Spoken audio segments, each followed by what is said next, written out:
Sentar relaxado, usar salto muito alto, mochilas pesadas, tudo isso contribui para uma postura incorreta. Doutora Silvana Mascarenha mostra a importância da RPG em nossas vidas. Tudo bem, doutora Silvânia? Tudo bem. É um prazer tê-la aqui no programa e eu gostaria de perguntar o que é RPG? Bom, o prazer é todo meu em recebê-la aqui no nosso consultório e poder passar um pouquinho da nossa experiência sobre a reeducação postural global. Isso é o que significa o RPG, que é essa sigla já tão conhecida no Brasil, que já existe há mais de 20 anos, 25 anos a técnica, que foi criada por um francês, Philippe Suchard, que ainda hoje é vivo, nosso amigo, e uma pessoa que tem contribuído e que contribuiu bastante para o crescimento da fisioterapia. A técnica do RPG, ela consiste em basicamente fazer uma análise de como estão as curvaturas do nosso corpo. Daí a gente faz uma leitura corporal com o paciente, ou seja, a gente analisa como é que esse paciente está, a posição dele na estática, ou seja, ele está parado, e vai analisar como é que essa postura, como ele se encontra diante dos parâmetros de referência que a gente tem do que é uma postura correta. E aí a gente poderia agora exemplificar um pouco na peça anatômica o que é que basicamente a gente faz a análise no paciente quando ele vem ao nosso consultório. Agora eu vou demonstrar aqui para vocês um pouco do que a gente vai analisar no paciente quando a gente está vendo esse paciente de pé. Nós vamos primeiro observar no perfil dele como estão as curvaturas dele. Se ele trouxer o exame, a gente analisa também junto com esse exame. Mas o que nós precisamos ver? Nós precisamos ver uma cervical, que é essa região do pescoço, com uma curvatura fisiológica. Nós não podemos ter o excesso de curva aqui, né? E nem também uma retificação. Isso está reto, nós precisamos ver uma curva fisiológica. Nós precisamos ver nesse paciente, na região dorsal, uma cifose, não o excesso, que o excesso seria uma hipercifose, nós vamos ver isso curvo, de uma forma proporcional. E aqui, novamente, na região lombar, nós vamos precisar ver uma curva. Nós não podemos ver nem o excesso, nem a falta. Um ou outro vão ser prejudiciais na nossa vida. Vale a pena ressaltar que nós construímos essas curvas no nosso corpo quando o bebê é pequenininho e ele começa a fazer a primeira curvatura cervical dele quando ele começa a olhar o mundo. Então ele cava, ele faz a primeira curvinha. Depois, quando ele evolui, né, que ele está maiorzinho, ele começa a apoiar a mãozinha no berço, normalmente, e cava e faz a segunda curvatura fisiológica, que é a região lombar. E o RPG, ele consiste exatamente em restaurar esse tamanho natural, é puxar, é o autocrescimento. Então, se a gente imaginar no exemplo, muito simples, seria o que a gente faz? Na verdade, como se a gente pegasse uma cordinha assim, que está em excesso de curva, e a gente fizesse isso aqui. Um alinhamento. Nós vamos estirar os músculos que estão encurtados. Então, se eu consigo isso, restaurar as curvas harmônicas do nosso corpo, as 3 curvas fisiológicas, eu vou ter um comprimento maior. Por isso que a gente faz com que o paciente restaure o tamanho dele quando ele já perdeu. E é muito comum a gente ver, olha, aos meus 18 anos eu tinha X em altura e agora eu já diminuí tantos centímetros e tal. E é muito gratificante quando a gente pode ver que a pessoa se sente melhor, diminuiu a dor, quando percebe que cresceu novamente, um crescimento que não é o crescimento aquele da adolescência, mas que restaura novamente esse tamanho.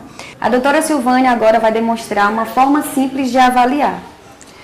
Bom, a gente vai avaliar um paciente, no caso você que está em casa. Como eu posso detectar se o meu filho, o meu marido, ele tem uma postura boa ou se ele está com uma postura ruim? A gente já falou antes que se eu observo que o paciente ele tem grandes alterações posturais, no tempo isso vai sobrecarregar a uma determinada zona do corpo, aquele que está em excesso ou que está em falta. Então, a gente analisando aqui no nosso paciente, o que a gente poderia ver? Se a gente traçar uma linha aqui, a gente pode ver que ele tem uma projeção anterior de cabeça bem acentuada. Vamos trazer um pouco dos ombros aqui para trás, um pouco para trás, crescer um pouco para o alto, e aí, mantém aí. E aí é mais ou menos o que a gente vai verificar do que seria uma posição mais correta. Não é só fazer isso, mas é tirar o encurtamento dos músculos que o levam para esse sentido. Então, se a gente verificar, você vê que realmente ele cresce, né? A gente precisaria fazer um trabalho nesse sentido de relaxar essa região da respiração, que é o diafragma. A gente já vê que ele volta bem sem a gente fazer nada, mas só posicionando ombros, colocando mais ele numa posição correta, a gente já restaura a cabeça para trás. Então, se a gente verificar, pode relaxar, vai para a sua posição. Se a gente verificar o que ao longo do tempo, e foi o que trouxe o paciente aqui, um problema de região lombar, porque se ele está projetado para frente, deslocado dessa forma, como ele não cai lá, a forma de compensar é sentar aqui na lombar, ou seja, sacrificar essa região. Se o seu filho está iniciando com um processo de escoliose, começando a inclinar essa coluna, se ela vai ficando tortinha, né?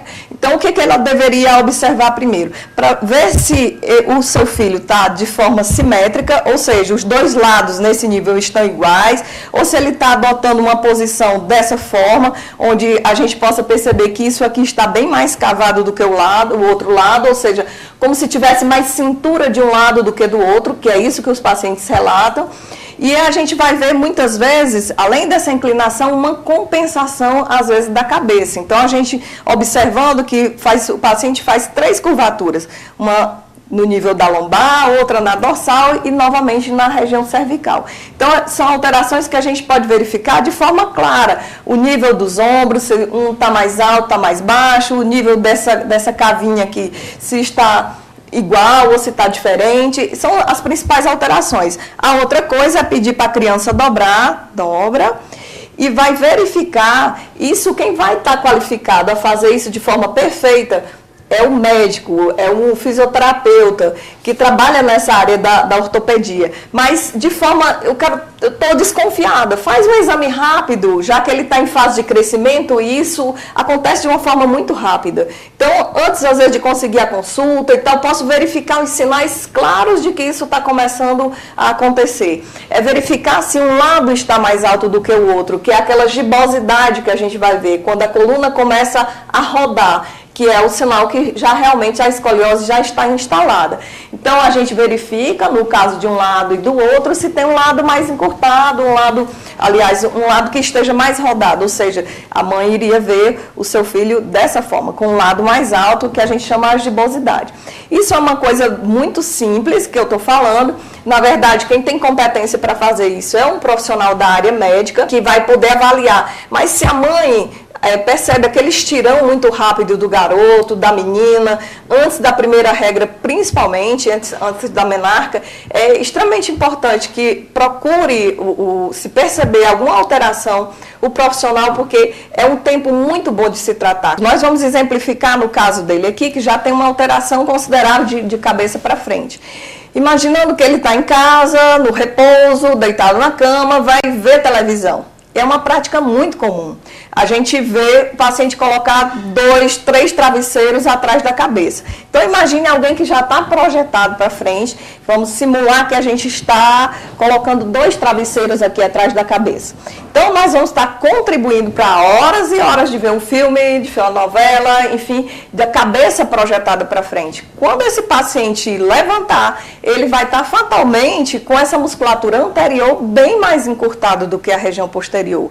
E aí, aos poucos, ao longo do tempo, nós vamos ajudar, contribuir com a gravidade que eu falei, que puxa a gente para frente, né? Por isso que a gente vê as pessoas com mais idade sempre tentando aí se curvar mesmo. Então, nós vamos estar contribuindo para aquele erro dele que a gente viu de pé, que ele já estava bem projetado. Então, eu tenho que usar algum artifício com ele que eu possa permitir que ele veja a televisão no conforto, mas que não seja prejudicial ao problema dele. Quem está em casa agora nos assistindo, que está deitado, qual a dica correta para assistir TV?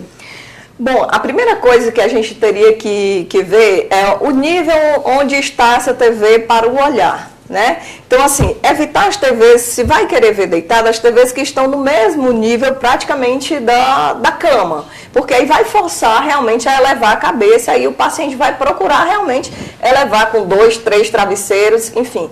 Então, uma dica seria elevar a TV no nível mais alto, que possa estar deitado confortavelmente, observando a TV que está em cima. Mas eu tenho já na minha casa a TV, só é possível colocar ali na frente. Então, nós teríamos outra alternativa. Ver sentado, encostado na cabeceira da cama, com todo o conforto, põe um travesseiro atrás das costas, fica sentado, vamos simular aqui, só para a gente ver. Estaria o paciente, vamos fazer de conta que a gente estaria numa cama, né, todo o conforto aqui, vê a televisão, estira a perna, pode deixar dobrar, contanto que ele esteja apoiado, sentindo-se confortável, completamente apoiado atrás, mas que ele não esteja projetando a cabeça dele para frente. Nada de botar 2, 3 travesseiros aqui atrás, que vai sempre ajudar a projetar a cabeça para frente. Isso seria uma dica muito simples. Rede, para nós cearenses, é uma coisa muito agradável, mas realmente a rede vai todo de encontro aos princípios que a gente falou. Doutora, como você havia dito no início da matéria, é comum, com o decorrer da idade, a pessoa diminuir.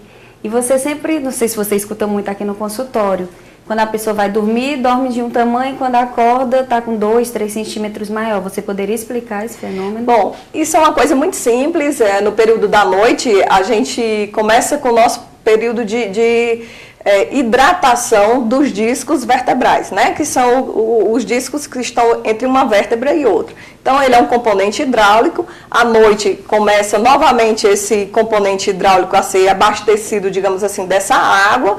Então, ao longo do dia, à medida que a gente vai ficando de pé durante o dia, vai se achatando, vai se comprimindo, exatamente pela ação da gravidade que a gente falou. Então, esse disco vai desidratando, ele vai murchando um pouco, e aí, por isso que no final do dia a gente está um pouco mais baixo, né? E quando acorda estaria um pouco mais alto, porque esses discos empilhados, digamos assim, entre uma vértebra e outra, nós iríamos ter uma altura maior, porque eles estariam cheinhos, mas com esse componente hidráulico. Quando sentar de forma correta, porque aqui novamente nós vamos perceber um paciente que está sentado de forma errada, ele vai só aumentar cada vez mais a projeção dele de cabeça, vai desfazer a curva aqui, vai aumentar essa curva. Então, seria a gente incentivar e dar a condição para o paciente sentar de forma correta, sentar em cima dos isquios, que são esses ossinhos que tem debaixo do glúteo, né, do bumbum, sentar de forma correta para que esse prejuízo seja minimizado. Então, vale ressaltar a necessidade da RPG na vida do ser humano, né, doutora? Nunca é demais a gente estar procurando se erguer, crescer, fazer esse autocrescimento, já que a tendência natural do ser humano é se comprimir, se achatar, né? Então, expirar, que é acho, a beleza do RPG está no trabalho expiratório, que é quando você vai relaxar todo o paciente como de uma forma global mesmo, mente e corpo, que eles andam juntos, né, unidos, e nesse mundo de tanto estresse, que bom se a gente pudesse realmente soltar o ar, tanto isso que os orientais já falam para a gente há tanto tempo, né? Viver, soltar o ar é quando a gente vive de verdade, né? E inspirar é um ato de sobrevivência. Então, soltar, poder relaxar e relaxar todas as tensões que estão ao lado do nosso corpo, né, estão ao nosso redor, seria o ideal para todo mundo. Doutora Silvânia, muito obrigada pela sua participação e até a próxima entrevista.